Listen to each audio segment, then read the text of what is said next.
Pues es un privilegio, hermanos, estar aquí, recibir esta invitación que la hermana Araceli pues, me invitó aquí a compartir con ustedes acerca de la importancia de los credos. En este caso vamos a ver sobre un poquito, sobre el credo niceno. No sé cuánto tiempo tengo, hermana. ¿Cuánto tiempo dispongo? Bueno, voy a tratar de resumirlo un poquito más porque lo hice un poco largo, pero voy a tratar de resumirlo. Ok, bueno, al principio yo tenía un poquito de temor, siempre, bueno, casi siempre tengo temor al hablar frente a la iglesia, no tanto porque me dé miedo el público, yo soy pianista profesional, yo he tocado en conciertos, mucha gente, concursos, no me da miedo a las personas, pero sí me da mucho temor decir algo que la escritura no dice, decir algo que la iglesia no confiesa, pero así como lo dijo la hermana, tengamos confianza como maestros de la palabra, maestros de la escritura, maestros de la fe, en que ahí está la escritura, ahí están los credos, para que no tengamos temor ante ellos, ante enseñar a las nuevas generaciones. ¿Y por qué es importante el credo niceno? Ya la hermana nos hizo un poquito ahí de spoilers. No, no se crea. Muy bien, hizo una introducción muy buena y ahora vamos a ver los detalles acerca del credo niceno. ¿Por qué es importante el credo niceno? Porque creemos en un solo Dios que es trino. La fe nuestra es trinitaria. La iglesia misma es trinitaria. La era de Nicea y también la era de Calcedón es el periodo de formación eclesiástico donde la doctrina ecuménica se comparte, se difunde por todo el mundo. En ese tiempo la doctrina no estaba como establecida por un concilio. El primer concilio de Nicea fue muy importante para establecer en todo el imperio, en este caso el imperio romano bajo Constantino, la fe católica, la fe nicena, católica con C pequeñas, no es tanto como la iglesia católica romana. Las iglesias latinas, las iglesias orientales y evangélicas, todas ellas convergen en este mismo punto hasta el día de hoy, en oposición a las herejías del arrianismo o algunas otras herejías como el apolinarianismo, nestorianismo, eutiquianismo, etc. La naturaleza fundamental de estas doctrinas es que la grandeza de los padres estaba en ella, también la importancia de la escritura hacia todo el mundo, y este periodo fue muy importante después, tan importante en la historia de la iglesia como la era apostólica o el tiempo de la reforma. Ahora, la iglesia se había unido al imperio, se había aliado, ya no estaba el imperio persiguiendo a la iglesia. Ahora la iglesia tenía acceso a la filosofía antigua y de los aprendizajes del imperio romano. Lideraron grandes hombres en este concilio de piedad evangélica, venerables maestros de teología, así como ustedes. No solamente eran pensadores en una torre de marfil donde yo solamente veo teología y yo no habito con el pueblo, sino que ellos estaban preocupados por el bienestar de la iglesia, los asuntos de la vida y el corazón de las personas. Y todos estos líderes que participaron en ella fueron obispos, sacerdotes, monjes, emperadores, hasta oficiales civiles. Todos ellos tuvieron un papel que desarrollar en este concilio. Y estas polémicas que se generaron en la mente de los pensadores teólogos crearon grandes curiosidades, pero también disputas hacia la vida interna de la iglesia. El problema era que, como ya tenían acceso a este tipo de filosofías, ahora la iglesia estaba teniendo esta libertad, digamos, de pensar un poco más teológicamente, pero no había un credo más que el credo de los apóstoles, pero no había una unidad eclesiástica total. Entonces varias iglesias empezaron a enseñar diferentes verdades. Más adelante lo vamos a ver qué tipo mentiras contra la verdad. Pero tengamos esto en cuenta, el Señor es el creador de la iglesia, es el que llamó a la iglesia. La iglesia es muy débil, como vasos de barro. Cargamos un tesoro que solamente por el poder de Dios puede sobrevivir. Y estos concilios ecuménicos fueron los grandes campos de batalla de la ortodoxia. Antes era pues el mundo, la persecución de la iglesia, todos eran perseguidos por su fe, éramos perseguidos, pero ahora que la iglesia estaba de manera relativa en paz, la cuestión de batalla era la fe. la fe en la Trinidad, en la persona de Cristo. Y bueno, en esos concilios estaba la iglesia griega, la iglesia latina, y cada una tenía sus diferentes enfoques. Los griegos pues fueron estimulados por las ideas de Orígenes, mientras que los latinos por las ideas de Tertuliano, Cipriano, etc. Algunas de las iglesias tenían ciertas inclinaciones griegas, como la idea de la materia, las clases de los espíritus, como la deidad tenía 3 personas, mientras los latinos eran más investigadores, tomaban parte de controversias orientales en la Trinidad, en la Cristología, y pues por el peso de su autoridad decidieron la victoria de la ortodoxia. En la iglesia occidental los esfuerzos literarios se vinieron abajo con las guerras bajo Carlomagno. Ellos no pudieron desarrollar una teología muy fuerte, pero en el oriente la escolaridad fue mejor mantenida por medio del lenguaje griego. Y bueno, vamos a entrar a un tema muy importante antes de ya entrar de lleno al credo. ¿Cómo es que el credo, o más bien los problemas de herejía, nacieron en la iglesia? Y esto es por la filosofía. La filosofía prevaleciente de los padres fue la platónica, la que ellos utilizaban. Vieron cómo algunas cosas eran compatibles con el cristianismo, como Orígenes, como Ambrosio y Agustín utilizaron, y fueron moldeados por ella, empezaron a moldearla, utilizarla para ir explicando la fe. Esto resultó en una síntesis que si bien tuvo algunos beneficios, también afectó mucho al cristianismo.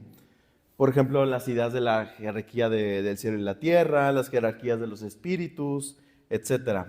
Orígenes, uno de los, se puede decir, padres de la iglesia, es el padre del platonismo cristiano. Y por medio de Orígenes vino estas ideas de Arrio, estas ideas arrianas. En la filosofía griega se utilizan los diálogos, como también la dialéctica, así como en Hegel la utiliza la dialéctica, la lucha de clases, por ejemplo, en la perspectiva de Marx, etc. Pero este sistema platonista ayudaba e inspiraba la razón y la imaginación de los teólogos. Pero por el otro lado también surgía el gnosticismo, que es en contra de la fe cristiana recibida. El cristianismo en sí mismo tiene una filosofía más alta, que viene de la Escritura. Tiene una cosmovisión que viene solamente por la Escritura. La fe que se encuentra en el corazón del hombre es la que determina la razón, y no al revés. La razón nunca puede determinar la fe de nuestra iglesia. Y también bajo la Escritura se puede desarrollar bajo el manto de la sabiduría todas las artes, todas las ciencias del mundo. Pero ¿cómo es que teniendo una misma Escritura podemos tener diferentes interpretaciones? No sé si recuerdan, pero había varias escuelas de interpretación, varias escuelas de teología. En ese tiempo estaban las más famosas, la escuela antioqueña y la escuela alejandrina. Cada una de ellas tenían una forma de interpretar la Escritura, una forma de enseñar. Y bueno, Orígenes era de la escuela de Alejandría, y de la Antioquía buscaban una manera más gramática, más histórica para entender la Escritura, mientras que la escuela alejandrina era más alegórica. Lo raro de esto es que la escuela de Alejandrina, de ahí nacieron los grandes teólogos que defendieron la fe nicena, mientras que de la escuela de Antioquía, que buscaba más la fidelidad del texto, de ahí salió también Arrio, junto con otros defensores del arrianismo. Y esta controversia reina primeramente trata acerca de la deidad de Cristo, contra la deidad de Cristo. También más adelante llegamos a ver cómo toca en contra de la deidad del Espíritu Santo. Pero es importante porque se lleva todo el tema, toda la doctrina de la Santísima Trinidad y enfocado en la encarnación de Dios, que ese es el centro de la revelación cristiana. Es importante mantener esta revelación intacta y pura en Cristo. Si Dios es uno y si Cristo y el Espíritu Santo son distintos del Padre, pero participan en la sustancia divina, entonces Dios es triuno. La palabra Trinidad realmente no aparece en la Escritura. No podemos decir, mira, aquí en la Biblia viene la palabra Trinidad. Pero sí, esta doctrina se tiene que enseñar con gran fuerza viviente, y podemos ver que la doctrina de la Trinidad, aunque no está explícitamente dicha la palabra en la Biblia, Toda la Biblia es trinitaria, desde Génesis hasta Apocalipsis. La palabra, la revelación de Dios es trinitaria. No podemos quitar la Trinidad de la propia revelación. La iglesia siempre creyó en la Trinidad por la revelación de la Escritura. Y lo confesábamos, lo seguimos confesando, lo confesaban en el bautismo, que es en el nombre del Padre y del Hijo y del Espíritu Santo. La Trinidad, la definición de la Trinidad no es una cuestión que se inventó en Nicea. La controversia arriana, vamos a ver que tiene 3 etapas. No fue solamente una sola etapa en Nicea. Tuvo la primera donde entró la controversia en el año 318 al 325. Después, la segunda fue la reacción arriana, cómo reaccionaron los arrianos y los semi-arrianos contra esta decisión del emperador. Y la victoria final se cristalizó hasta el 381 en Constantinopla, que comúnmente se le conoce como Nicea II o el Segundo Concilio de Nicea. Y esta doctrina arriana surge de la doctrina de Orígenes acerca de Cristo. Él decía que sí, Cristo tenía eternidad, tenía otros atributos divinos, pero el problema era la sustancia de qué era Cristo. ¿Era Dios o era diferente? ¿Había una subordinación de Cristo? ¿Cristo estaba abajo de Dios o qué pasaba? Entonces el arrianismo era más afín a la escuela antioqueña que la de Alejandría. Para esto, Alejandro de Alejandría, que fue un obispo importante de la escuela de Alejandría, que estaba en Egipto, dedujo de esta doctrina una palabra muy importante que se llama homoousion. Dicen, ¿qué es eso? Homoousion es la consustancialidad del Hijo con el Padre. Significa que es de la misma sustancia, que Él es el mismo Dios. No es diferente, pero sí es otra persona. No hay una confusión de personas. Es un solo Dios en 2 personas, 3 personas. Arrio enseñaba la doctrina origenista. Acusó a Alejandro entonces de sabelianista. Arrio era un presbítero, no era un obispo, era un presbítero de varias iglesias. Entonces él comenzó a predicar, a enseñar que Cristo no era Dios, que siguiendo las enseñanzas de Orígenes. Entonces esto causó mucho revuelto en las iglesias, empezaron a rebelarse contra la sana doctrina. Y esto hizo que Alejandro de Alejandría viera que, bueno, aquí está pasando algo muy, muy grave, muy importante, tenemos que hacer algo. Su enseñanza entonces siguió hasta que fue excomulgado en el año 321. Para esto salió Eusebio de Nicodemia y Cesarea, que los defendieron. Ellos eran muy importantes porque llegaron uno era como un historiador, el historiador Eusebio de Cesarea, y el de Nicomedia fue, digamos que el abogado de estas ideas ante el concilio. Entonces, esta controversia fue creciendo hasta llegar a una pelea, un pleito muy, muy grande. Lo vimos ahorita en el taller, donde está Nicolás de Mira golpeando, dándole la cachetada a Arrio, que también no sabemos si es verdad, pero representa el tipo de agresividad que se dio en ese entonces. Y bueno, el concilio de Nicea fue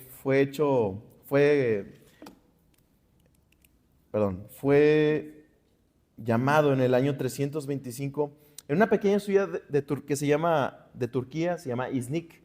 Ahorita es un pueblito muy, muy chiquito y de ahí ya no queda, digamos, el cristianismo. Está el Islam ahí, están los musulmanes. Solamente en una pequeña iglesia queda una imagen acerca de este concilio. Aquí fueron convocados cerca de 318 obispos de todas las regiones, un sexto de todo el imperio, junto con diáconos, junto con presbíteros, y más o menos sumaban a 1,500, 2,000 personas en este concilio. Aquí empezó la narración Eusebio de Cesarea hizo el historiador, una narración de cómo comenzó estas cosas. Lo voy a resumir muy, muy rápido. Empezó formalmente con unas disputas entre los católicos, o sea, los que sostenían la fe nicena, los arrianos y los filósofos. Luego entró de una forma muy, muy grande el emperador Constantino, que representaba la solemnidad de ese momento. Muchos obispos no se conocían, muchos obispos solamente eran conocidos por medio de cartas, muchos obispos habían sido perseguidos, todavía tenían las marcas del Señor, de la persecución y se regocijaron en gran manera porque ahora se podían conocer de que, wow, yo veía tus cartas, yo no te conocía, pero ahora te conozco. Ahora se nos hace muy fácil conocer a alguien por celular, por el Facebook, no se nos hace gran cosa, pero en ese tiempo era, wow, es grandioso la manera que ya puedo estar cara a cara con alguien que persiguieron, con alguien que sufrió bajo el imperio romano. Y ahora estamos aquí sentados juntos definiendo nuestra fe. Y bueno, Constantino dio unas grandes palabras al iniciar. No los voy a leer porque está medio largo. Los iba a leer, pero mejor no. Y entre estos hombres distinguidos se encontraban Eusebio de Cesarea, Alejandro de Alejandría, junto con su ayudante el diácono Atanasio, que fue muy, muy importante.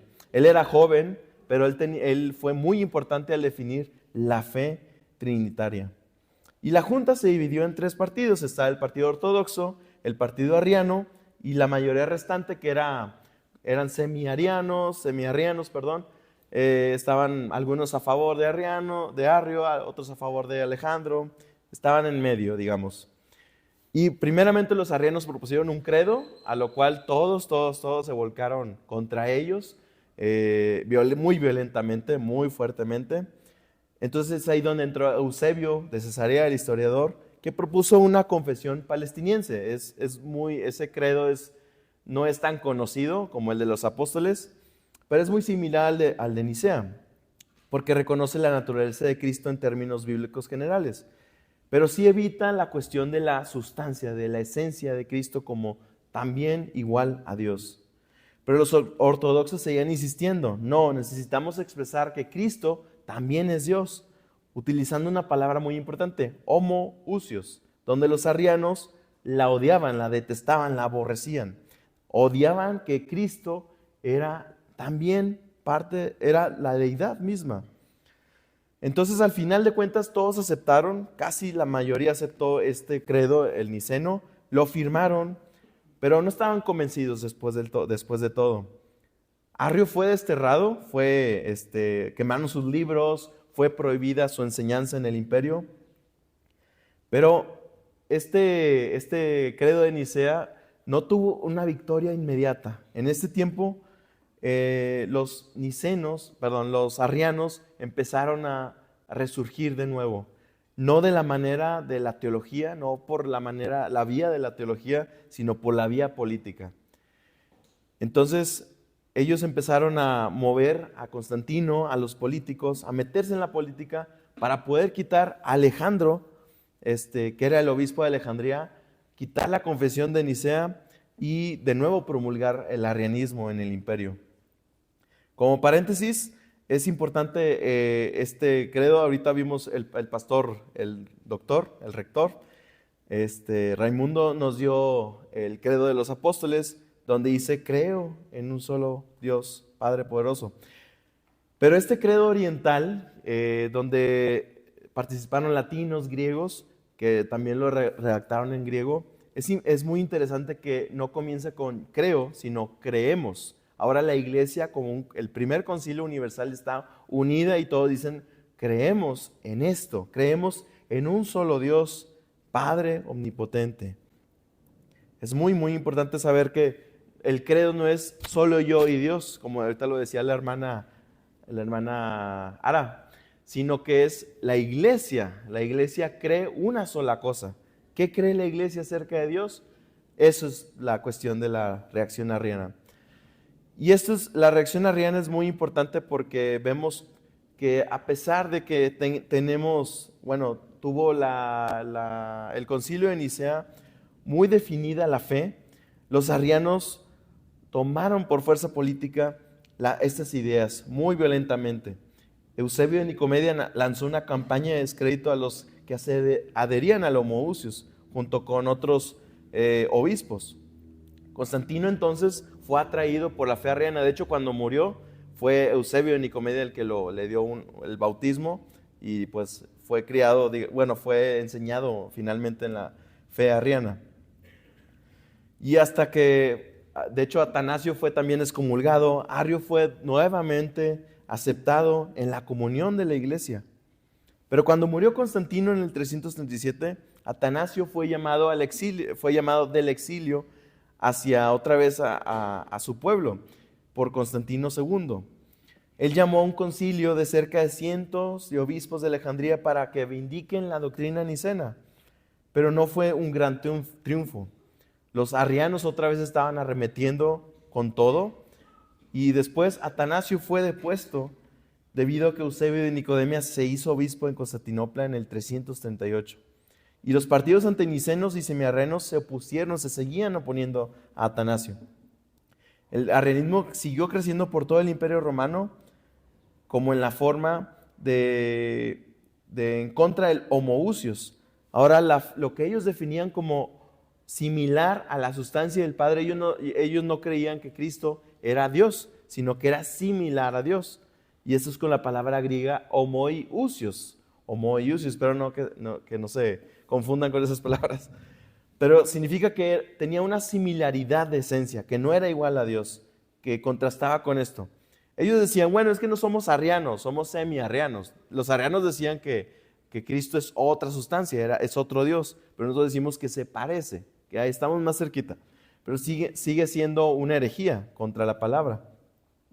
Luego el partido de los heréticos se empezó a desestabilizar, porque los semi-arrianos y los arrianos se empezaron a pelear, a luchar, hasta que se empezó a desintegrar. Hasta ese tiempo en la ciencia teológica no se había fijado una distinción entre la sustancia, entre la ousia, entre las personas. ¿Qué significa eso de esencia, eso de deidades, personas? La iglesia no estaba tan claro como ahorita tenemos claridad teológica. Entonces tomaron esta palabra homoousion muy a la ligera, como si se tratara de una misma persona. La cuestión era que Orígenes y Arrio no querían que pensáramos, que pensaran las personas que creíamos en tres dioses, sino en un solo Dios. Entonces su razonamiento, su manera de pensar es que, bueno, pues vamos a pensar que solo hay un Dios, pero Cristo no es Dios, y ya con eso resolvemos el problema. Habían otros que se llamaban los sabelianos que decían, bueno, pues si hay un solo Dios y la persona es solamente el modo de que Dios actúa, que a veces es Padre, a veces es Hijo, a veces es Espíritu Santo, y etcétera. Pero finalmente esta victoria de los ortodoxos, de la fe ortodoxa, vino cuando llegó el emperador Teodosio el Grande. Él fue educado por la fe nicena. Hace rato también la hermana Ara comentaba sobre la importancia de los niños, de la educación de nuestros hijos, de los niños de la iglesia, de los jóvenes, de los adultos. ¿Cómo es que un emperador que fue educado en la fe nicena fue el punto clave para que le diera la victoria, no solamente en ese tiempo, en esa parte del mundo, sino para todas las edades? Y ahora, él juntó a muchos obispos otra vez, requería que todos se sujetaran de nuevo a la fe ortodoxa, si no, serían castigados. Claro, utilizó la espada para esto, pero él estaba convencido que la fe nicena era la fe bíblica acerca de nuestro Dios Trino. Otro obispo, Capadocio Gregorio Nacenceno, fue puesto en la silla patriarcal y fue él quien echó a todos los arrianos de las iglesias de la capital. Entonces, para dar unidad a la iglesia del imperio, Teodosio llamó a un segundo concilio ecuménico en Constantinopla en mayo del 381. Este concilio solamente asistieron 150 obispos y la iglesia latina no tuvo mucha representación. Y aquí es donde se extendió el artículo de la deidad del Espíritu Santo. Hace rato también estábamos viendo sobre la cuestión de que por qué en el credo de los apóstoles solamente dice y creo en el Espíritu Santo y ya. La cuestión es que aquí como se trataba de las personas de la Trinidad, tenían que ampliarlo porque ya estaban otros contra el Espíritu Santo, no solamente contra Cristo, sino contra el Espíritu, los neumatómacos. Entonces ellos empezaron más bien definieron la fe, desarrollando la fe en el Espíritu Santo. Los 7 cánones también se agregaron varios cánones que ya estaban, muchos de esos cánones habla de la disciplina, de la liturgia, y entre ellos condenaban las herejías de Arrio, los semiarrianos, los sabelianos, los marcelianos, apolinarios, etc. Entonces, por orden imperial y por decreto tenían que creer todas las iglesias lo mismo. Con todo, la doctrina arriana prevaleció varios siglos más entre los godos, más adelante en España, los vándalos que conquistaron África del Norte, los burgundianos y pues, hasta hoy están los que tocan a nuestras puertas y varios otros están ahí todavía la doctrina arriana o semiarriana. Pero ¿por qué es importante para nuestra fe el día de hoy? Ahorita lo vemos como algo histórico, pues ya pasó, qué bonito, y ya tenemos el credo y lo decimos cada vez que tomamos la Santa Cena. Pero ¿cuál es la importancia? ¿Por qué tanta importancia la fe en Cristo, la fe trinitaria, la fe en una esencia, en tres personas? ¿Qué sucede? En ella encontramos la realidad de la redención. Sin ella nuestra salvación no tendría sentido. Sin la Trinidad, sin nosotros entender cómo Dios actúa en el mundo, en su palabra, como un Dios trino, no tendría sentido nuestra salvación. Atanasio decía que el cristianismo es la religión de la unidad de Dios y del hombre. El peligro de la herejía arriana es que se rebelaba contra la revelación escrita, la revelación divina, porque degradaba a Cristo a la categoría de lo temporal, de lo creado, y a la cristiandad solamente como una religión natural, una religión de valores naturales y no una religión hecha por el Señor, no una relación con el Señor. El arrianismo entonces vino por una reacción a la razón humana. Cuando ponemos a nuestra razón por encima de la Escritura, vienen este tipo de desviaciones, porque él no buscaba la revelación divina. Esto creó una era racional, deísta, intelectualista, mientras que los nicenos eran teístas, eran supernaturalistas, creían en Dios que creó el cielo y la tierra, buscando toda la verdad en la revelación, en la Escritura. La doctrina arriana es esta, nomás para que la tengan así como que, para que huyan de eso. Decían, solo el Padre es Dios, por lo tanto, solo Él es ingénito, eterno, sabio, bueno e inmutable, y está separado por un abismo infinito del mundo. Aquí está guardando la distinción de creador y criatura, pero él decía, o ellos decían, que Dios el Padre no puede crear el mundo directamente, sino a través de un agente que le llamaban el Logos. Es decir, ellos creían que Dios no se podía contaminar con la creación, tenía que crear otro ser para que ese ser creara el cielo y la tierra. Esto más o menos tiene las bases en las filosofías griegas, en las filosofías deístas, en los eones, en las emanaciones y etc. Pero ¿qué es lo que dice la fe nicena? ¿Qué es lo que dice nuestra Escritura? ¿Qué es lo que confesamos? Que el Hijo de Dios Jesucristo es preexistente, anterior a todas las criaturas y por encima de todas ellas. No es un ser intermedio, sino que es el creador del mundo, es la imagen perfecta del Padre y el ejecutor de sus pensamientos, y por ello puede ser llamado también Dios, Logos y sabiduría. Dice la palabra, no sé si tengan ahí la Biblia, la palabra de Dios, en Colosenses 1:15. Vamos a leer todos juntos. Es súper importante porque muchos buscan, los arrianos eran expertos en buscar textos de prueba para torcerlos. Pero la Escritura no solamente usamos textos de prueba, usamos toda la Escritura para ver que ella misma nos revela la Trinidad. ¿Ya lo tienen por ahí? Que dice así la palabra de Dios: Él es la imagen del Dios invisible, el primogénito de toda la creación. Porque vamos a leer del 15 al 20, perdónenme. Porque en Él fueron creadas todas las cosas, las que hay en los cielos y las que hay en la tierra, visibles e invisibles, sean tronos, sean dominios, sean principados, sean potestades. Todo fue creado por medio de Él y para Él. Y Él es antes de todas las cosas, y todas las cosas en Él subsisten. Y Él es la cabeza del cuerpo que es la iglesia. Él que es el principio, primogénito de entre los muertos, para que en todo tenga la preeminencia. Por cuanto agradó al Padre que en Él habitase toda plenitud, y por medio de Él reconciliar consigo todas las cosas, así las que están en los cielos como las que están en los cielos. mediante la sangre de su cruz. Amén. Y entonces ellos decían, ¿cómo es posible que Cristo, que los arrianos dicen que no es Dios, dice la Escritura que Él creó todas las cosas, invisibles y visibles? ¿Cómo es posible que Cristo no pueda ser Dios y a la vez salvar al hombre? ¿Cómo es posible que Cristo no sea Dios y sustentar todas las cosas y reconciliar todas las cosas a sí mismo? Él decía, no puede ser posible, solamente si Dios es Cristo, si Cristo es Dios y el Espíritu Santo es Dios, pueden ser realmente nuestro Salvador, la Trinidad. Pero la base de los arrianos, ellos decían que Cristo es una criatura, es la primera creación de Dios, Él fue llamado a la existencia como las demás criaturas, fue creado de la nada y que hubo un tiempo que no existía, que Él tuvo un comienzo. Y esto es lo que la fe nicena, los cánones de la fe nicena lo condenaron como herejía.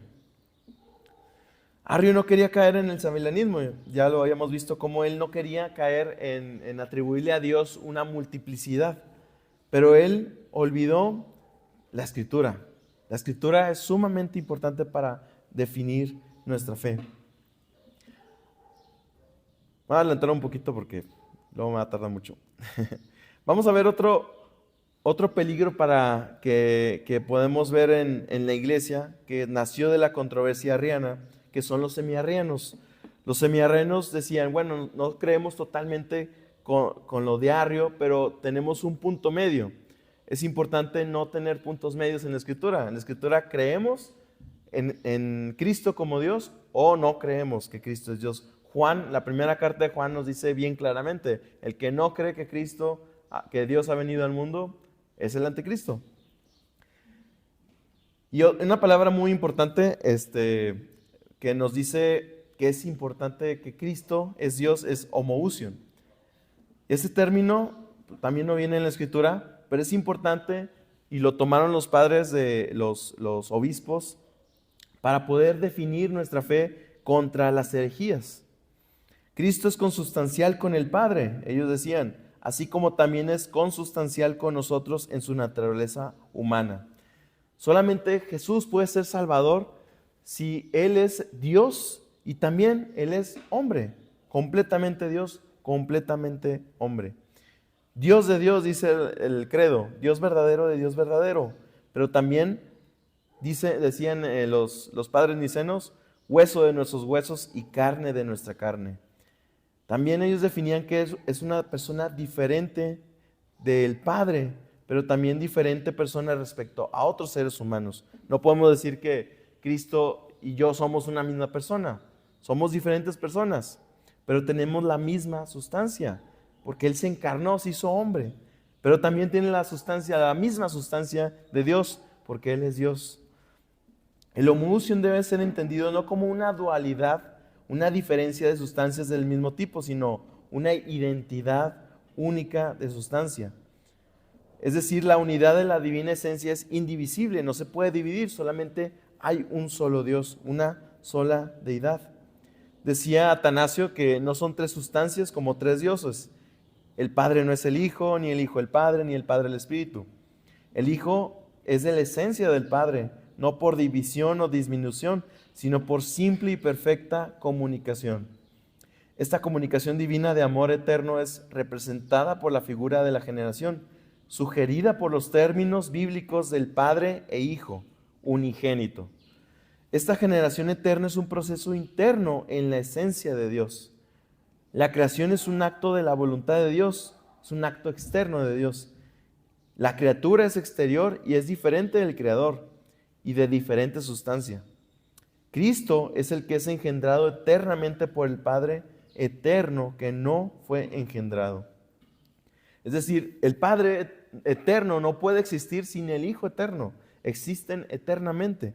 Es una contradicción con lo que decía Arrio. Decía, pues el Padre es eterno y el Hijo no. Entonces, ¿por qué es Padre eterno? No tenía sentido. Y eso se lo echaban en cara muy fuertemente. Y aquí vemos dos tipos más en la teología propia, la teología de Dios, dos tipos de obra o dos tipos de cómo Dios hace las cosas, que son las internas y las externas. La paternidad eterna y la filiación de Dios es el perfecto prototipo de las relaciones similares en la tierra. Es decir, que la creación está hecha trinitariamente, no es algo que no se encuentra en la creación. La Trinidad está en la creación. La manera, la forma. El Hijo, el Hijo es tan necesario como el Padre y el Espíritu. Se puede decir que es necesaria la eterna generación para entender que Dios no es arbitrario y accidental, sino que Dios es totalmente libre en sí mismo. Pero siempre será un misterio la Trinidad para nosotros. Cristo es el Logos y la sabiduría y el poder de Dios, por medio del cual todas las cosas fueron hechas. Él tiene que ser alabado como Dios porque Él es Dios por toda la eternidad. Si Él no fuera divino, no podríamos adorarle, porque eso sería idolatría. La doctrina nicena magnifica y alaba a Cristo, mientras que la arriana lo degrada y le quita la gloria a Dios. Por esa razón la doctrina de Cristo es importante porque nos lleva a la adoración finalmente al Señor. El Espíritu Santo también es muy, muy importante y es un debate que luego los neumatómacos o los tropici presentaron como una doctrina falsa, que el Espíritu Santo decían que no era Dios, sino que solamente era la primera creación del Hijo y que era a la vez otra creación. Pero el Espíritu Santo lo encontramos en la fórmula del bautismo, la fórmula trinitaria. Solamente el Espíritu de Dios puede conocer el corazón de Dios porque es Dios. Está sobre todos los ángeles y en el universo entero, está presente en todo momento y estaba en la creación activo. Lo vemos como estaba, como decía la hermana, adornando la creación, llenando a Moisés y a los profetas. Sin Cristo no había redención, sin el Espíritu no habría Cristo. Cristo no se hubiera encarnado sin el Espíritu Santo. El Espíritu Santo habita en los creyentes como también habita en el Padre y en el Hijo. Y esto nos hace participantes en la vida eterna. La blasfemia contra el Espíritu no puede ser perdonada. Mentir al Espíritu Santo es mentir a Dios. Como el Hijo procede del Padre, el Espíritu también procede del Padre a través del Hijo. Como es originalmente los padres nicenos lo entendían. También a la fórmula del credo agregaron una cláusula muy, muy pequeña que después causó mucho conflicto con la iglesia oriental, la iglesia ortodoxa, que es el filioque. Decía que el Espíritu Santo procedía también del Hijo, del Padre y del Hijo. La iglesia ortodoxa decía, y todavía sostienen a la fecha, que el Espíritu Santo solamente viene del Padre y no de Cristo. Esto los padres nicenos de la iglesia latina lo vieron como un peligro para la herejía del subordinacionismo, donde hacía como que el Espíritu Santo era menor a Cristo todavía. O como ahorita muchas iglesias que piensan que el Espíritu Santo solamente es una energía, pero no, es Dios mismo. Voy a resumir ahora sí unos puntos esenciales acerca de la Trinidad. Es que solo hay una esencia divina o sustancia. Somos monoteístas, pero el monoteísmo nuestro está definido por la Escritura. Es trinitario. Número 2, en esa divina esencia única hay tres personas, o mejor dicho, como los padres nicenos lo dijeron, hipóstasis, que son tres modos de subsistencia de este indivisible Dios que la Escritura llama Padre, Hijo y Espíritu Santo. Eso es muy complicado enseñarlo porque no podemos entender este misterio de la Trinidad. Mis hijos me preguntan, papi, ¿cómo es que es Dios uno y son tres? No entiendo, ¿cómo es eso? Digo, pues yo tampoco entiendo. Te puedo decir lo que dice la Escritura, te puedo decir lo que es y lo que no, pero no lo puedes entender plenamente porque tendrías que ser Dios. Y ya se quedan, bueno, está bien. Por cierto, mi esposa les enseñó el credo niceno, el completo, constantinopolitano, en español y en latín, se lo saben.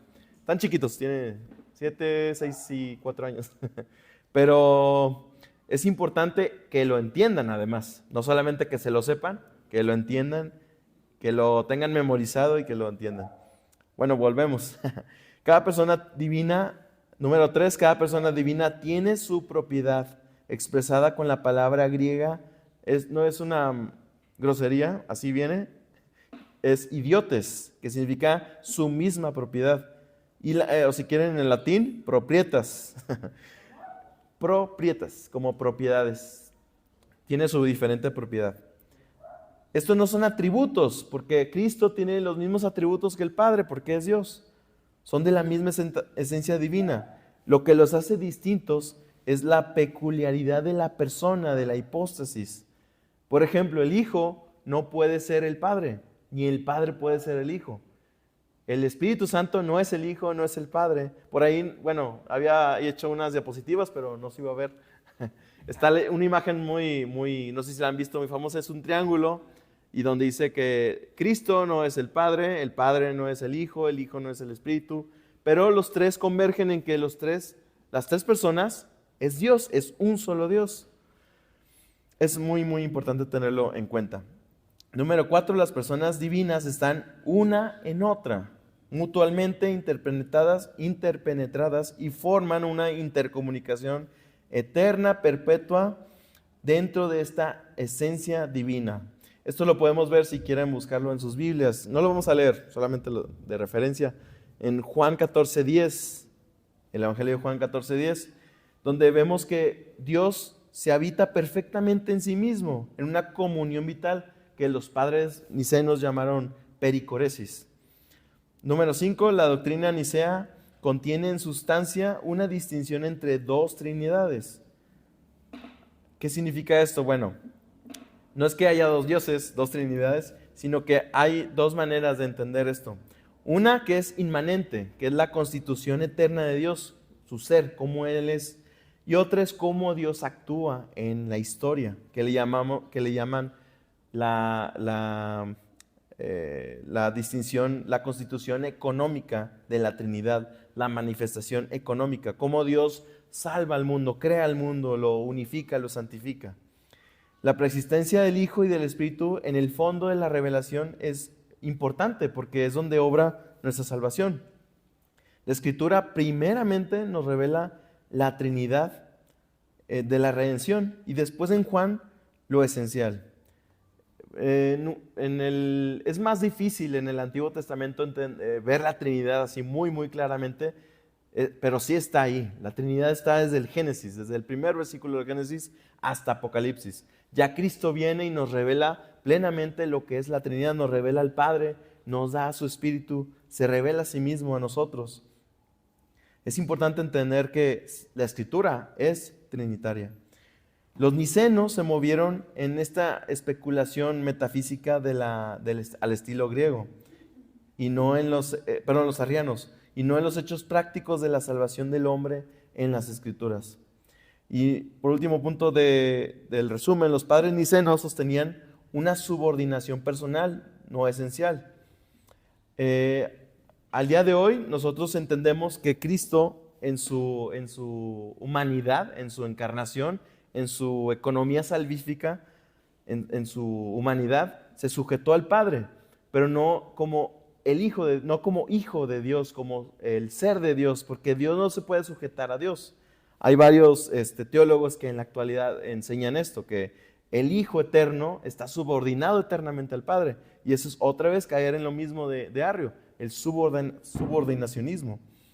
Y esto también lo podemos ver algunas pequeñas esencias en la teología romana que es tomista. No sé si les suena el tomismo. Santo Tomás de Aquino, muy bien. Donde ven al Padre como una mónada, un generador esencial, por medio del cual el Hijo y el Espíritu salen y también regresan a Él. Y esto se le llama en la teología exitus reditus, y es como la Iglesia Católica Romana entiende su teología y basa su teología en este sentido. Algunas también teologías liberales. Pero la subordinación de la cual habla Cristo no se trata de la esencia. La esencia no está subordinada a otra esencia, sino la de su estado de humillación en la encarnación, y no se trata de asuntos metafísicos. Y bueno, ya es mucho rollo teológico, pero eso es muy importante, porque para el día de hoy, ¿qué importancia tiene todo esto para el día de hoy?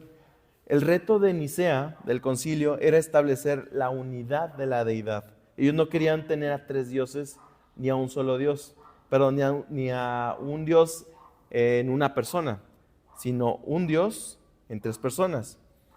Los errores vienen por no confesar correctamente la Trinidad, que es con los arrianos que niegan la unidad para mantener a las tres personas. Pero ¿por qué importa el credo niceno ahora? Ahora no estamos pensando, vamos a la tienda y vamos a pensar en el credo niceno, porque eso, voy a comprar unas tortillas, es importante para eso. Bueno, ¿por qué es importante? Porque nuestra herencia importa. Nuestra herencia eclesiástica, nuestra iglesia importa. Nuestra familia, ¿qué le vamos a dejar a nuestros hijos, a nuestros alumnos, a los niños, a los jóvenes? Así como también, como decía la hermana Ara, Timoteo fue enseñado por su abuela, por su mamá, en las escrituras, en todas las escrituras. Él conocía la fe trinitaria, él lo conocía. Es importante que nuestra herencia sea fuerte, trinitaria.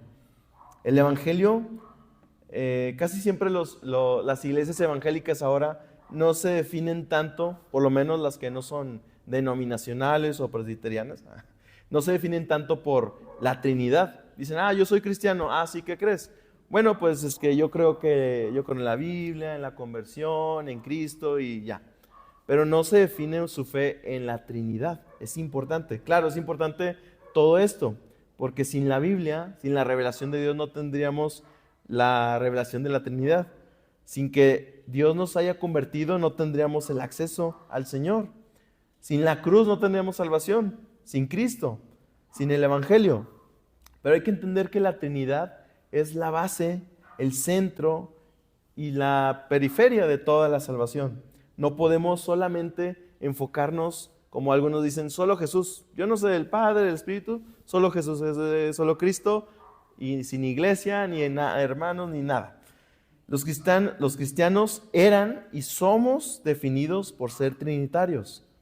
Necesitamos recuperar esta herencia universal, católica, con C pequeña, expresada en los credos. No quiero decirles que sean católicos romanos, sino que confesemos la fe que toda la iglesia ha confesado de todos los tiempos. Ahora, la Trinidad no es una fórmula mágica, no es una fórmula lógica que llegaron mediante razonamientos, mediante viajes astrales o matemáticas, sino que es Dios revelado en la Escritura y en la creación para conocerlo y amarlo. Un cristiano es alguien que confiesa y cree en la eterna generación del Hijo, que es Dios, y que es una persona distinta del Padre y del Hijo. Esto puede sonar como que, pues ¿qué tiene que ver tanto eso? Lo importante es porque solo en Cristo se encuentra nuestra salvación. Pero esta relación eterna con el Padre, el Hijo y el Espíritu Santo es importante para poder vivir en el Señor. Nuestra salvación es trinitaria.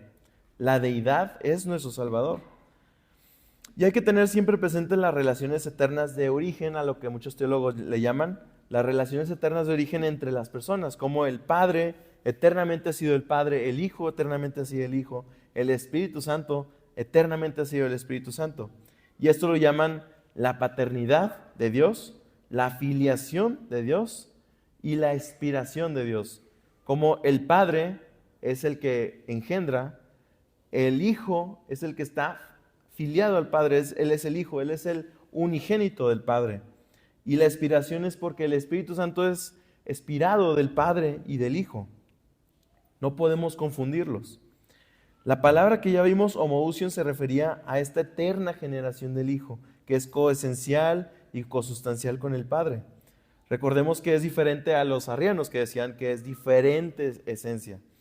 Y entonces, ¿cuáles son los problemas actuales en cuanto a un falso entendimiento de la Trinidad? Tantas palabras y términos y teológicos y todo eso que tiene que ver con la vida que estamos viviendo. ¿Cuáles son los problemas actuales el día de hoy en todo el mundo? Además de guerra, pobreza, son ideologías, las ideologías. Todas esas ideologías nacen de un falso entendimiento de la Trinidad. Parece que no tienen ninguna relación, pero está totalmente relacionado la idea de cómo manejamos nuestra visión del mundo, nuestra cosmovisión, para poder entender cómo Dios creó las cosas y hacer las cosas como a Él le agradan, como Él nos ha revelado. Y entonces surgen varios problemas. Yo puse solo 3 problemas para que no sea muy largo. El problema número 1 es que la Trinidad es vista como algo para especular, como algo irrelevante en nuestra sociedad. Esto es debido a que el racionalismo ha entrado muy fuertemente, o entró en la época moderna, y descarta toda la revelación de Dios. Dice, pues no necesitamos la revelación de Dios, todo es razonamiento humanista, único mío. Si es razonable para mí, si es lógico, entonces es verdad. La revelación no es verdad. Y entonces es cuando un teólogo llamado Schleiermacher decía que la doctrina de la Trinidad no tiene un uso moral o algún avance en los valores cristianos. Es decir, la revelación de Dios no importa tanto. Lo que importa es cómo vives, los valores, la ética en ese tiempo, en ese espacio de tiempo, en esa cultura donde estás viviendo. Pero la doctrina no tiene nada que ver en la vida del humano, porque separamos lo racional de lo revelacional, de lo que Dios nos ha revelado en su palabra. Y esto trae otros problemas. Ahora los teólogos, sociólogos y todos vieron de que, bueno, sí, ya separamos, pero queremos que la gente vuelva otra vez a la fe. ¿Qué tenemos que hacer? Y surge otro problema. Dicen unos, la Trinidad sí es relevante, así como es la sociedad.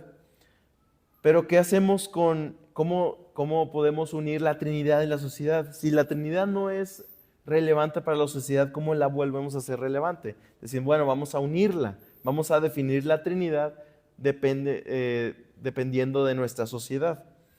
Aquí hay unos términos donde se confunde la Trinidad inmanente, o sea, lo que es el Padre, el Hijo y el Espíritu Santo eternamente han sido y siempre serán, sin cambio alguno, y la Trinidad económica, es decir, cómo Dios actúa en el mundo, en la creación, para nuestra salvación, para relacionarse con nosotros. Uno de los teólogos que propusieron eso fue Karl Rahner, un católico que fue impulsor de esta idea. Él dice, bueno, se perdió la distinción entre creador y criatura, entonces ya no hay diferencia, es un tipo de panteísmo. Otro teólogo neortodoxo, Karl Barth, buscó solventar esto, buscó solucionar estas cosas, pero nuevamente él cayó en la misma confusión. Él decía que la historia definía a Dios, que los cambios culturales definen a Dios y a la Trinidad y no viceversa.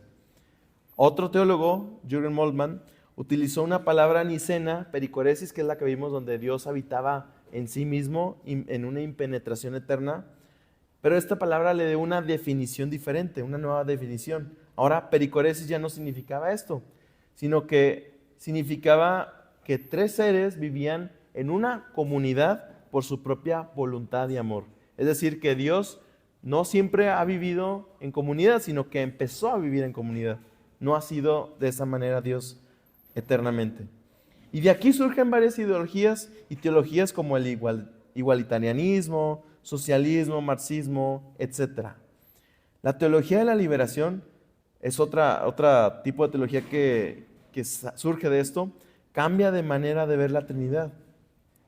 Porque la Trinidad ahora se redefine como sociedad y una comunidad. Y esta comunidad es de tres sujetos en amor, lo que hace una unidad, un trino Dios. Y eso es peligroso porque hacemos a Dios a nuestra propia imagen, a nuestra imagen pecaminosa. Y más aún vemos que esto humanamente es imposible porque vemos, bueno, no podemos hacer una sociedad perfecta, va a haber siempre pecado, entonces hay que rechazar la idea de la Trinidad porque eso es imposible. Entonces ahora el mundo está viviendo en una lucha de clases, en una lucha de intolerancia. Yo no tolero tu ideología, acepta la mía, pero yo no te tolero. Hay unas luchas interminables entre los sexos, entre la economía, entre las demás ideologías, porque todo se trata de la lucha contra el poder, según este tipo de enseñanza. Y ahora, dicen otros teólogos, ¿qué hacemos? Viene el problema número 3. Aunque es muy bueno recuperar la narrativa de la Escritura, hay teólogos que buscan combatir el problema de la Trinidad con las narraciones. Simplemente leemos la Escritura como narraciones y eso nos va a ayudar a recobrar el sentido de la palabra, el sentido de lo que hacía Jesús. Pero ellos dejaban de fuera las cosas que Jesús decía. Solamente se enfocaban en lo que Jesús hacía, pero no en la enseñanza doctrinal de la palabra. Para este tipo de pensamiento, lo que la Trinidad hace en la historia es lo que lo constituye a ser. O sea, Dios ya no es un ser eterno, sino un ser que está creciendo, que cambia, que muta y cambia a medida que se relaciona con nosotros. Y esto se le llama, todo esto, el trinitarianismo social, porque redefine los términos nicenos, como pericoresis, como esencia, como persona. Y para ellos, si hablamos con ellos y decimos que Dios son tres personas, ellos se refieren a la persona como un centro consciente, una identidad consciente y distinto de conocimiento, distinto en voluntad, en poder, amor y acción. Pero que estas tres personas se pusieron de acuerdo y se unieron de tal manera que por el amor se igualan, y que no implica que es porque es uno solo, sino porque llegaron a ser uno. Y eso es lo que busca ahora la sociedad moderna ser, quitar toda distinción, ser todos iguales y por medio del amor aceptando todo sin distinción de doctrinas, de dogmas, de credos, todos nos unimos y somos felices para siempre. Esa idea surge de la falsa teología, de un falso trinitarianismo social. Hay movimientos en las iglesias actualmente que buscan rescatar la eclesiología y el evangelismo, el trinitarianismo, pero lo hacen con una óptica muy diferente. Bueno, no quiero quemar aquí. Hay una corriente que se llama Nuevo Calvinismo, que no es lo mismo que el neocalvinismo, son dos cosas muy diferentes. El neocalvinismo es un movimiento del siglo XIX, donde nació en los Países Bajos, con los teólogos Kuyper, Bavinck, y buscaban una transformación cultural mediante la cosmovisión cristiana, donde Dios tiene la soberanía de todas las esferas y donde tenemos la gracia común, y Dios está en todas las áreas de la vida. Está la educación, la política, las artes, las ciencias. Y el nuevo calvinismo se enfoca más en las misiones, en el evangelismo, pero se pierde un poco de vista lo que es el trinitarianismo en el sentido niceno católico. Hay unos teólogos como Grudem o Warren, no sé si los conozcan, Wayne Grudem, enseñan un tipo de relaciones en la Trinidad, y esta relación se define por una jerarquía funcional. Es decir, pues es como si el Padre dijera, pues a mí me funciona mejor ser el Padre y tú el Hijo y tú el Espíritu Santo. Bueno, ¿estamos de acuerdo? Perfecto, así vamos a vivir. Y ese es un tipo de subordinacionismo. Se le llama subordinación eterna funcional. La confesión nicena, por el contrario, nos dice que afirma las relaciones eternas en la deidad, porque es el mismo ser de Dios, pero no es por alguna necesidad externa de la creación o del ser humano, sino que es el propio ser de Dios. Así es Dios, así siempre ha sido y así siempre será. Actualmente la Trinidad es solamente usada para nuestro beneficio social, para construir nuestro reino y no el de Dios. Una falsa concepción de la Trinidad nos va a llegar a ser una salvación por obras, donde nosotros somos los que tenemos que hacer algo en la sociedad, incluso para ayudar a Dios a ser más trinitario. Pero la palabra de Dios nos enseña que nosotros somos los que recibimos su reino. Decimos, venga a nosotros tu reino. Pedimos que venga el reino, lo recibimos. Dios nos invita a su reino, a trabajar, a obrar en su reino por su gracia. No olvidemos que es la obra del gran Dios triuno para su gloria. Nos ha llamado al descanso en Cristo para poder alabarlo y contemplarlo en la Trinidad, en la faz de Jesucristo. Y algunos puntos importantes para recordar es, número uno, la Biblia en su más profundo núcleo es trinitaria. La Biblia es trinitaria. Si alguien dice, bueno, es que yo no encuentro la Trinidad en estos pasajes, toda la Biblia es trinitaria. Tendrían que destruir a toda la Biblia para quitar la revelación de la Trinidad. Número dos, la misión salvífica temporal económica de la Trinidad, es decir, cómo Dios actúa en la creación para nuestra salvación. Revela las relaciones eternas inmanentes, revela cómo es Dios, el carácter, el ser de Dios, que Dios es Padre, Hijo, Espíritu Santo. Número 3, el Evangelio es trinitario porque nos revela la Trinidad. No podemos dejar fuera a Dios. No podemos decir, bueno, es que el Evangelio solamente es Jesús y ya, solo Jesús me salva y no sé nada del Padre. Porque Jesús lo que hizo fue revelarnos al Padre. Lo que hizo Jesús fue darnos al Espíritu para que lo podamos conocer. Es un largo camino para enseñar a las nuevas generaciones la importancia de la Trinidad, no solamente aplicadas a la iglesia, sino a toda la sociedad, que crezca en todo el mundo. De hecho, la iglesia es la que define al mundo. La iglesia va definiendo al mundo. Muchas veces pensamos que es el mundo el que entra a la iglesia y empieza a cambiar y todo, pero hemos visto que no. Si tenemos una idea falsa de la Trinidad, va a cambiar el mundo totalmente, para bien o para mal. Dios nos ha dado esa misión a la iglesia y está en la Gran Comisión. ¿Qué dice la Gran Comisión? Dice que vayamos a discipular a las naciones. ¿Qué cosa? Bautizándolos en el nombre del Padre, del Hijo y del Espíritu Santo y enseñando todas las cosas. Él no dijo que tengamos que nosotros crear nueva enseñanza, sino que enseñemos lo que Cristo nos dijo, nos enseñó. Y esa es la doctrina revelada en la Escritura. La sociedad no es entonces la que nos cambia, sino que es la iglesia la que debe ser fuerte en su doctrina, en su palabra, en su confesión, para cambiar a la sociedad, para que el reino de Dios se expanda y crezca como las aguas cubren el mar. Como maestros de la fe trinitaria, tenemos que confiar en el Señor, en su palabra, porque el conocimiento de Dios no es algo solamente teológico, algo que podemos medir en teología, en credos y todo esto, o especulativo, sino que nos debe llevar a una alabanza a Dios, a un amor hacia Dios, a una confianza grande en Él, infinita, y cada día más creer en nuestro Señor. Entonces guardemos el buen depósito, como se le dijo a Timoteo por Pablo, que se nos ha sido confiado, porque muchas generaciones aguardan esta enseñanza, este mensaje trinitario de la salvación, que no solamente cambia nuestros corazones, sino que sacude y cambia a todo el universo, a todo el cosmos, hasta llegar a ser el reino eterno de la Trinidad, cuando finalmente Jesucristo venga al mundo y se ha manifestado en su segunda venida. Dios los bendiga. Gracias.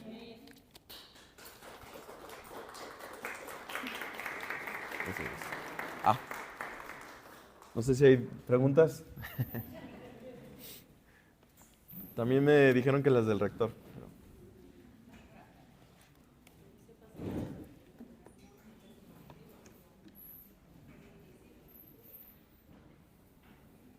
Los confundí más. ¿De preguntas?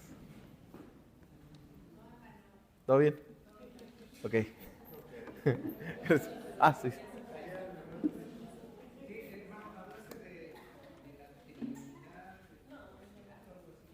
¿Cómo, perdón?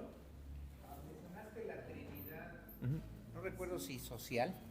Sí, ajá. ¿Qué teólogos son los que proponen esto? Ok. Hay varios teólogos como... Déjame ver los apuntes que no recuerdo bien.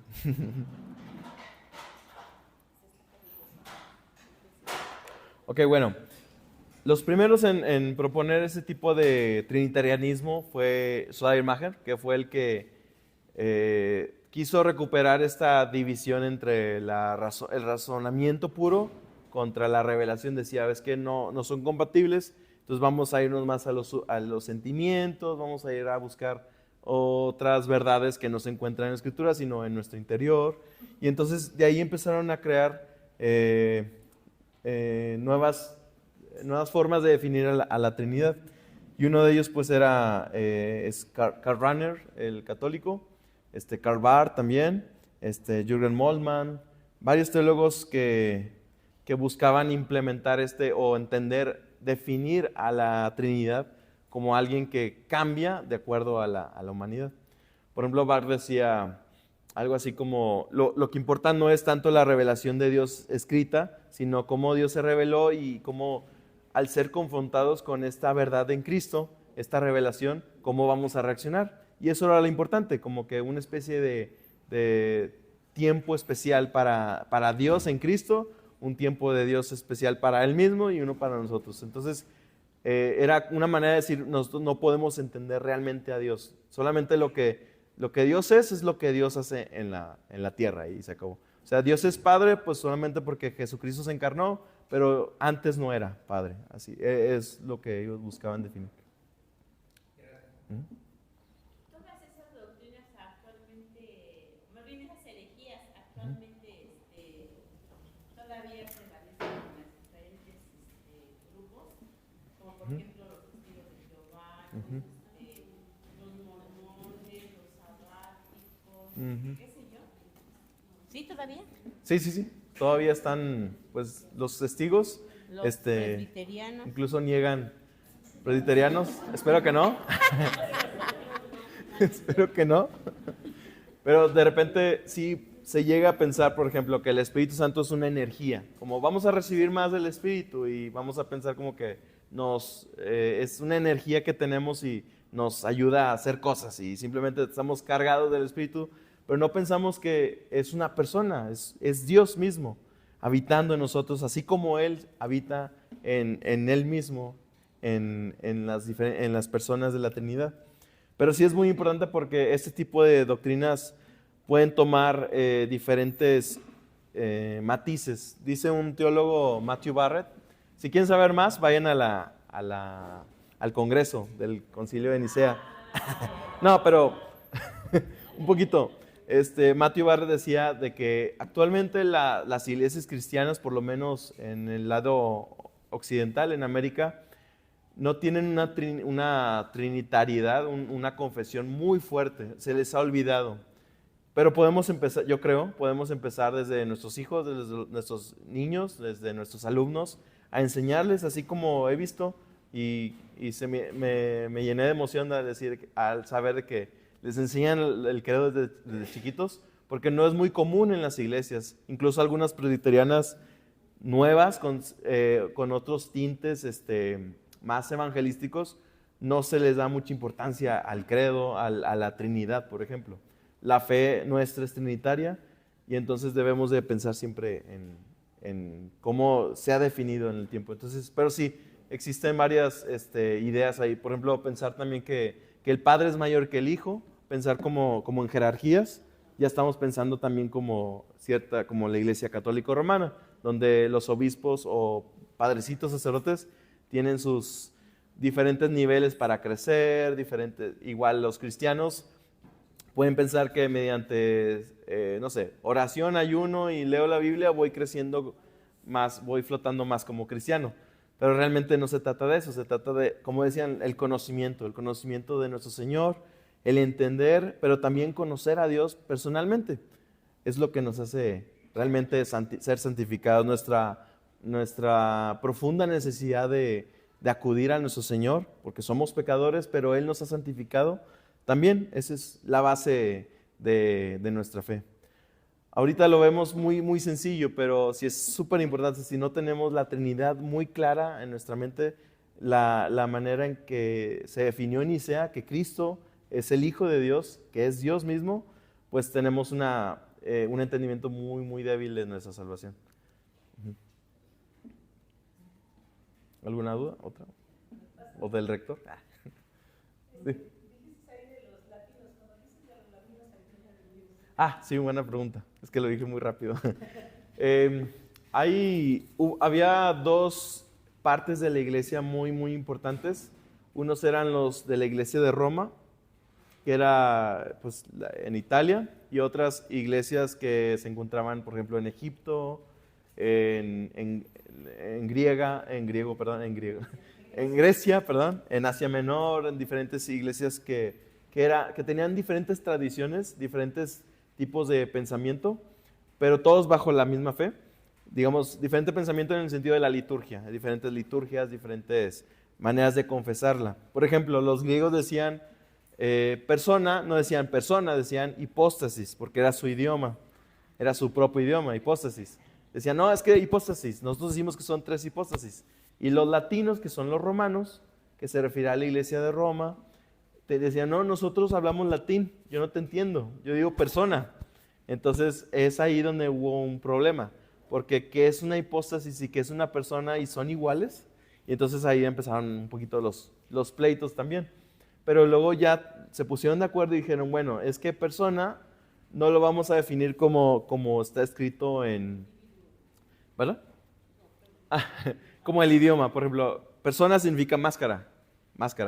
Si decimos, es que Dios tiene 3 máscaras, entonces decimos, entonces no son tres personas. O sea, como nosotros lo entendemos, el Padre, el Hijo y el Espíritu, sino es un mismo Dios y se manifiesta de diferentes formas. Como muchas veces dicen, es que Dios es como el agua. Que dicen, el agua es hielo, el agua es sólido, perdón, es líquido y es gaseoso. Pero eso sería una manera es una herejía, de hecho, decir eso, porque estamos diciendo que Dios tiene 3 modos, pero que no es, o sea, pero el agua no siempre es hielo. El agua a veces es hielo, a veces no, entonces es una manera donde cambia. Pero, entonces, ¿cómo definieron eso? Es decir, de que una persona es alguien que, en la Trinidad, que Él dice, yo no soy el Padre, yo soy el Hijo y yo no soy el Espíritu. A eso se refiere persona. Y también la hipóstasis, lo que decían los griegos, la palabra hipóstasis, igual llegaron a la misma definición, entonces llegaron a un acuerdo, digamos, entre esos. Pero sí, Iglesia Latina se refiere a los latinos, a los que hablaban latino, no a nosotros. A los romanos, a los romanos. Nada más. ¿Alguna pregunta más? Sí. Entonces, si queremos representar o tratar de entender a la Trinidad a través de los 3 estados del agua, es una herejía. ¿No habría alguna otra forma en que podemos ejemplificar? Ok, muy buena pregunta. Siempre ha habido, de hecho los teólogos, los obispos nicenos trataron de definirlo mediante miles de imágenes, muchas imágenes de que, bueno, es que Dios es como el sol, el fuego, es como el agua, como el ser humano, como la sociedad, como esto, como aquello. Pero realmente es que aquí estamos ya entrando a un tipo de racionalización alegórica. Ya estamos tratando de definir a Dios mediante nuestros propio entendimiento de creación. Y Dios, la única manera que tenemos de conocer a Dios es mediante su revelación. Entonces, si Dios nos ha revelado esto, decimos, bueno, Dios nos dice que Él es el Padre, Él es el Hijo y es el Espíritu. Y no sé cómo funcione, pero los 3 son Dios, pero es lo único que sé. Hasta ahí. Sí, es que para ejemplificar en los niños, Ajá. uno mismo no lo entiende. Sí, sí. ¿No? O sea, a mí me Es lo muy difícil. explicaron, a mí yo recuerdo que me explicaron con una hoja en blanco, con una hoja Ajá. que la partían en 3 Ajá. y así me ejemplificaron. Otro maestro me enseñó, me ejemplificó con un huevo. Ajá, sí, el huevo también. La clara, la yema y el cascarón. Ajá. Entonces, Ajá.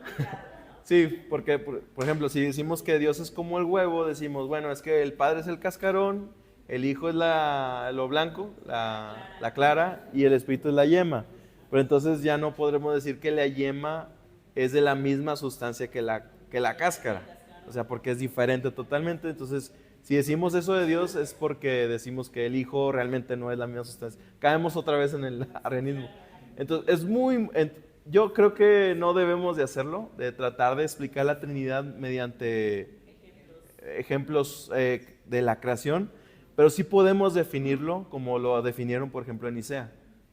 Lo definió qué es lo que está revelado, y así es, y qué no es. Y solamente así. Y decir, bueno, no entiendo, pero aquí está. Ahí está. Por eso da miedo enseñar todo esto. Pero no, sí confiemos en el credo. Ajá.